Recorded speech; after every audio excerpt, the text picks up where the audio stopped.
जय श्री कृष्णा दोस्तों, कैसे हैं। एस्ट्रो अरुणा डी चैनल में आप सभी का स्वागत है। दोस्तों, जैसा कि आप जानते हैं, मैं जन्मपत्री, हस्तरेखा, वास्तुशास्त्र, प्रश्न कुंडली और होरा रीडर हूँ, फेस रीडर हूँ। आज मैं आपको वास्तु से संबंधित जानकारी दूंगी। मुझे बहुत सारे लोगों ने यह प्रश्न किया कि मैडम, जब भी हम मकान लेते हैं तो हमें किन किन चीज़ों का ध्यान रखना चाहिए मकान लेते समय, है ना। तो मैं कुछ छोटे छोटे टिप्स आपको बताने जा रही हूँ, ताकि कि आप जब भी मकान लेने जाएं तो इन निम्न चीज़ों का आप ध्यान रख के मकान को खरीदें। बाकी तो आपको वास्तु दिखाना ही है, लेकिन इन निम्न चीज़ों का आप स्वयं भी ध्यान रख सकते हैं। आगे के वीडियो में मैं आपको और भी बहुत कुछ वास्तु से संबंधित सिखाऊंगी। तो आइए जानते हैं, जब हम मकान लेने जाएं तो हमें किन किन चीज़ों का ध्यान रखना चाहिए। सर्वप्रथम तो दोस्तों हम ये देख लें कि एक ही सीध में 3 दरवाजे ना हो। जैसे एक दरवाज़ा, 2 और 3 दरवाजे एक ही साथ बराबर में ना हो, वरना वो वास्तु दोष माना जाता है। दूसरा हम ये देख लें कि घर का जो मुख्य दरवाज़ा होना चाहिए वो एक बड़ा और एक छोटा होना चाहिए, दोनों बराबर नहीं होना चाहिए। जैसे कि घर का बाहर का जो दरवाज़ा है थोड़ा छोटा, और फिर जो घर का अंदर का दरवाज़ा है वो थोड़ा बड़ा होना चाहिए। ठीक है। तीसरा नियम ऐसा देखें आप कि मुख्य द्वार के सामने कोई खड्डा, खंबा या विशाल वृक्ष नहीं होना चाहिए। दोबारा से सुन लीजिए, मुख्य द्वार के सामने कोई गड्ढा, खंबा, पिलर, है ना, चाहे वो लाइट का पिलर हो चाहे नॉर्मल पिलर हो, वो पिलर नहीं होना चाहिए। और विशाल वृक्ष उसके सामने नहीं होना चाहिए। और गेट के सामने भी कोई दरवाज़ा नहीं होना चाहिए। जैसे पड़ोसी का दरवाज़ा और आपका दरवाज़ा आमने सामने नहीं हो।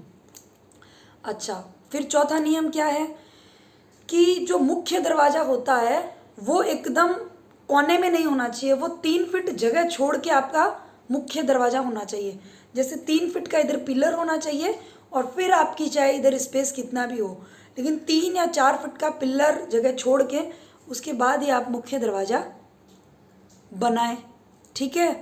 और चौथा नियम ये है कि जो आपका मेन दरवाज़ा है, जो आपका मकान है, जो आपकी ज़मीन है, उसके ठीक सामने कोई रास्ता नहीं जाना होना चाहिए।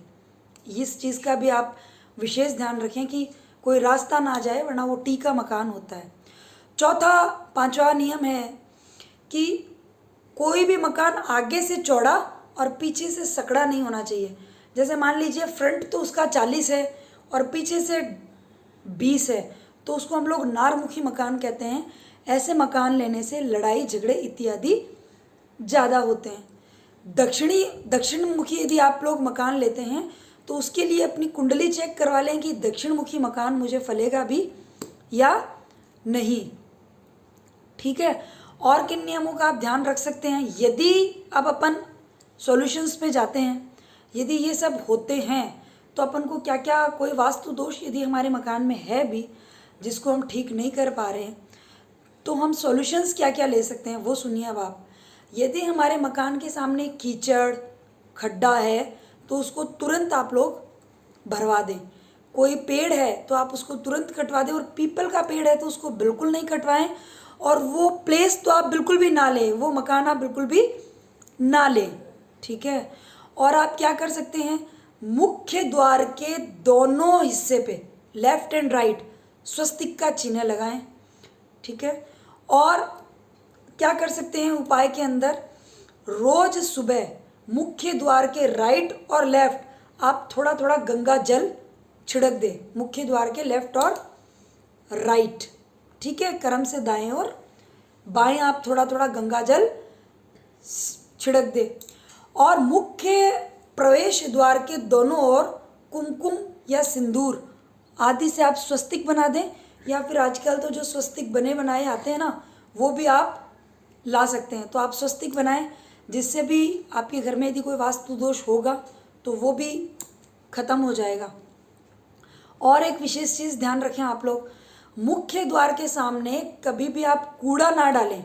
घर से थोड़ा सा दूर कूड़ा डालें, या जहाँ कूड़े का कचरे का प्लेस है वहाँ पे आप कचरा डालें। मुख्य द्वार के आसपास हमेशा आपको सफाई रखनी चाहिए। और जो मेन आपका पोर्च होता है, पोर्च को हमेशा आप लोग धोएं। उससे आपके घर में यदि कोई भी नेगेटिविटी आ रही होगी तो वो ख़त्म हो जाती है, ठीक है। और एक विशेष चीज़ का ध्यान रखें, यदि दरवाज़ों को खोलते और बंद करते समय दरवाज़ों में से आवाज़ आ रही होती है ना, कच कच की थोड़ी सी आवाज़ आती है ना, वो आवाज़ नहीं आनी चाहिए।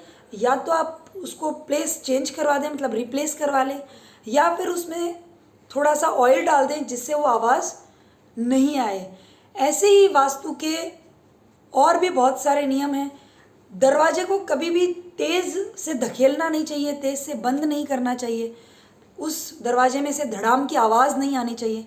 जैसे बच्चे लोग बहुत बार दरवाजे को पुश करके बहुत तेज़ी से बंद कर देते हैं, तो ऐसे तेज़ी से दरवाजे को बंद भी आप लोगों को नहीं करना चाहिए।